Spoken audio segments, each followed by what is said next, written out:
السلام علیکم۔ ہم اردو کی کتاب جلیبیاں کا ایک سبق دیکھنے جا رہے ہیں جس کا نام ہے اور چوری پکڑی گئی۔ آج کل امتحان ہو رہے ہیں، طالب چچا نے پوچھا۔ کیوں بچوں، تمہارے پرچے کیسے ہوئے؟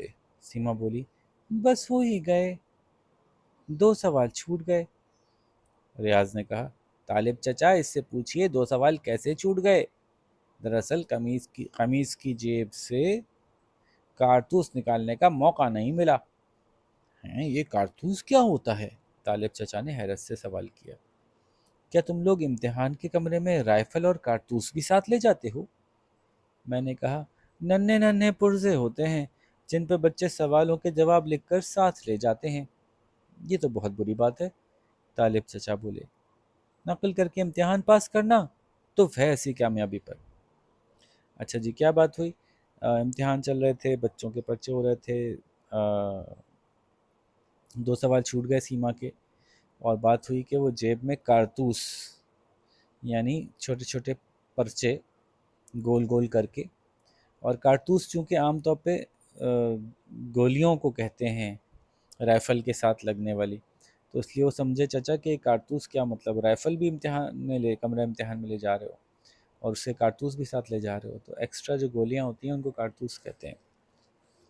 اور چونکہ بچے نقل کے لیے جو پرچے لے کے جاتے ہیں ان کو بھی گولی کی شکل میں بنا کے گول گول کر کے رکھتے ہیں، اس لیے اس کو بھی کارتوس کہا جا سکتا ہے۔ بہال چچا نے کہا، تو بڑی بری بات ہے، تف ہے یعنی لعنت ہے ایسی کامیابی پر۔ ریاض نے سوال کیا، طالب چچا کیا آپ لوگ امتحان میں نقل نہیں کرتے تھے؟ طالب چچا بولے، ہمارے زمانے میں ایک تو سختی بہت ہوتی تھی، دوسرے اچھے بچے ایسی باتوں سے بہت دور رہتے تھے۔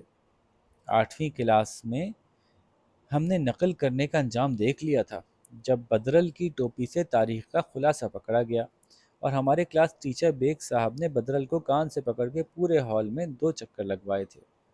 توبہ توبہ، ایسی ذلت کسی کی نہ ہوئی ہوگی۔ ہم سب نے اپنے اپنے کانوں کو ہاتھ لگائے۔ اور سنو، یہ بدرل ان کے کلاس فیلو ہوگا چچا کا، ان کے بچپن میں، جس نے 8ویں جماعت میں نقل کرنے کی کوشش کی تھی۔ اور سنو، طالب چچا بولے، ہمارے ریاضی کے استاد تھے شریف صاحب، دبلے پتلے پستہ قد یعنی چھوٹے قد کے، پستہ جو ہے وہ کم کو کہتے ہیں، چھوٹے کو کہتے ہیں، لیکن آواز کراری پڑی تھی، کراری مطلب سخت۔ دبے پاؤں چلتے تھے اور دشمن کے سر پر اچانک پہنچتے تھے۔ 9ویں کلاس کے امتحان میں شریف صاحب ہمارے نگراں تھے۔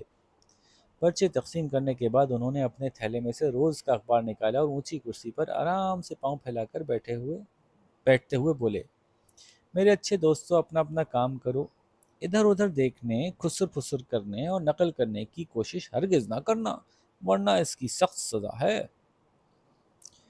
خسر پھسر یعنی چپکے چپکے بات کرنا۔ اب میں تم پر اعتبار کرتا ہوں اور تمہاری کامیابی کی دعا کرتا ہوں۔ یہ کہہ کر شریف صاحب نے اخبار کے ورق کھولے اور آرام سے پڑھنے لگے۔ ذرا دیر بعد ہم نے دیکھا کہ پورا اخبار ان کے منہ پر پھیلا ہوا تھا اور وہ اخبار دیکھتے دیکھتے شاید اونگ گئے تھے یا واقعی سو رہے تھے۔ اونگ گئے تھے یعنی ہلکی ہلکی نیند کے جھونکے آ رہے تھے۔ لڑکوں نے جب دیکھا کہ میدان صاف ہے تو پہلے آپس میں اشارے شروع ہوئے، پھر لڑکوں نے جیب سے پرزے نکال لیے، ایک دو نے تو آپس میں نوٹس کا تبادلہ بھی کیا۔ اچانک اخبار اڑ کر زمین پر جا گرا اور شریف صاحب چیتے کی طرح انگڑائی لے کر کھڑے ہو گئے۔ انہوں نے وہیں سے للکارا، میں سب دیکھ رہا ہوں۔ پھر انہوں نے ایک ایک کا نام لے کر آواز دی، کھڑے ہو جاؤ، ادھر آؤ، باہر نکلو۔ معلوم ہوا کہ شریف صاحب نے جو اپنے نام سے زیادہ شریف تھے، اس روز کے اخبار میں بہت سے سوراخ بنا لیے تھے جن سے وہ سارے ہال کا منظر آنکھوں کھولے دیکھ رہے تھے۔ ہم یہ سمجھ رہے تھے کہ انہوں نے اخبار منہ پر پھیلا رکھا ہے تو یقیناً سو رہے ہوں گے۔ انہوں نے سبھی کی چوریاں پکڑیں اور سزائیں بھی دلوائیں۔ اس سے زیادہ خطرناک واقعہ بورڈ کے امتحان میں پیش آیا۔ ہمارے ایک دوست تھا شابو، بہت موٹا تھا، اس لیے شابو موٹا کہلاتا تھا۔ لڑکے اس سے ڈرتے بھی بہت تھے۔ بہرحال یہ تو بری بات ہوتی ہے نا، کسی کو اس کی فزیکیلٹی کی وجہ سے کوئی نام رکھ دینا۔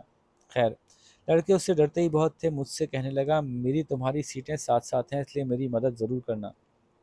میں نے صاف انکار کر دیا۔ بدرل بولا، کوئی حرج نہیں، میں تمہاری مدد میں کروں گا۔ اس دن اردو کا پرچہ تھا۔ بدر اپنی دونوں جیبوں میں اردو کے نوٹ چھپا کر لایا تھا۔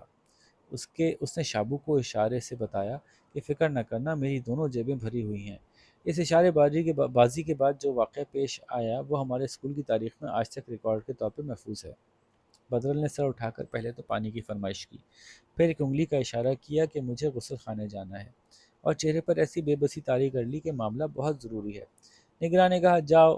بدرل تیزی سے باہر نکل گیا۔ اب شابو موٹا اپنی جگہ سے کھڑا ہوا، اس نے بھی ایک انگلی کا اشارہ کیا۔ نگراں نے خوشدلی سے کہا ہاں تم بھی جاؤ۔ اپنے پروگرام کے مطابق وہ بھی ہال سے باہر نکل گیا۔ بڑی دیر ہو گئی، بدرل اور شابو دونوں واپس نہیں آئے۔ پھر جب امتحان کا وقت ختم ہوا، گھنٹی بجی، ہم سب باہر نکلے تو دیکھا کہ ہیڈ ماسٹر صاحب کے دفتر کے سامنے دونوں مرغا بنے ہوئے ہیں۔ دونوں نے معافی مانگ کر بڑی مشکل سے اپنی جان بچائی۔ میں نے بدرل اور شابو دونوں دوستوں سے پوچھا یار بتاؤ تو صحیح یہ حادثہ کیسے گزرا؟ بدرل بولا غسل خانے میں داخل ہونے کے بعد میں نے کاغذ کے پردے جیب سے نکالے اور ساتھ والے غسل خانے سے شابو کے کھانسنے کا انتظار کرنے لگا۔ میں نے اسے امتحان ہال سے باہر نکلتے ہوئے دیکھ لیا تھا۔ ساری اسکیم پہلے سے طے تھی، لیکن شابو نے کہا اب تم میری بھی تو سنو۔ ہیڈ ماسٹر صاحب نے مجھے راستے میں دیکھا تو روک لیا اور کہا پہلے لڑکے کو واپس آنے دو، یعنی پہلے جو بدرل گیا تھا اس کو واپس آنے دو۔ پھر وہ حضرت خود غسل خانے کی طرف چل پڑے اور میں کھڑا ان کا منہ دیکھتا رہ گیا۔ پھر یہ ہوا، بدرل نے کہانی کا سرا جوڑتے ہوئے کہا، میں نے جب ساتھ کے غسل خانے سے کھانسی کی آواز سنی تو مرزا رفیع سودا کی سوانح عمری فرفر پڑھ کر سنانے لگا۔ مرزا رفیع سودا ایک شاعر ہیں، ان کی زندگی کی کہانی سوانح عمری، ان کی گنگئی کہانی فرفر سنانے لگا۔ اسی پہ خلاصہ لکھنا ہوگا، کچھ لکھنا ہوگا۔ تو ابھی میں درمیان میں ہی تھا کہ دروازے پہ دستک ہوئی اور ایک گرجدار آواز سنائی دی، شامت آئی ہے کیا؟ میری تو جان ہی نکل گئی۔ ڈرتے ڈرتے دروازہ کھولا تو ہیڈ ماسٹر صاحب لال لال آنکھیں نکالے موت کے فرشتے کی طرح سر پر سوار تھے۔ انہوں نے مجھے کان سے پکڑا اور پلٹتے ہی چپراسی کو آواز دی، پکڑنا اس لڑکے کو، کیا نام ہے اس کا؟ شہاب الدین، خبردار جانے نہ پائے۔ شابو بولا، اور ابھی میں بھاگنے کے لیے دائیں بائیں دیکھ ہی رہا تھا کہ چپراسی نے آ کر گردن دبوچ لی۔ پھر یہ ہوا کہ ماسٹر صاحب نے دونوں شرعی لڑکوں کے سر آپس میں ٹکرا دیے اور اس کے بعد مرغا بنا دیا۔ تو یوں یہ کہانی ختم ہوئی اور ان کا انجام بڑا برا ہوا، یقیناً اسکول سے نکالے بھی گئے ہوں گے۔ تو اس کے بعد اب آپ اس کی ایکسرسائز کیجئے شاباش، اور دیکھتے ہیں کہ آپ کو کتنا سمجھ میں آیا۔ جب آپ کی ایکسرسائز بالکل درست ہوں گی اس کا مطلب ہے کہ آپ کو لیسن بھی ٹھیک سے سمجھ میں آ گیا۔ اس کے ساتھ ہی آپ سے زیادہ چاہیں گے اگلے پروگرام اگلے چیپٹر کے ساتھ ملاقات کریں گے۔ اللہ حافظ۔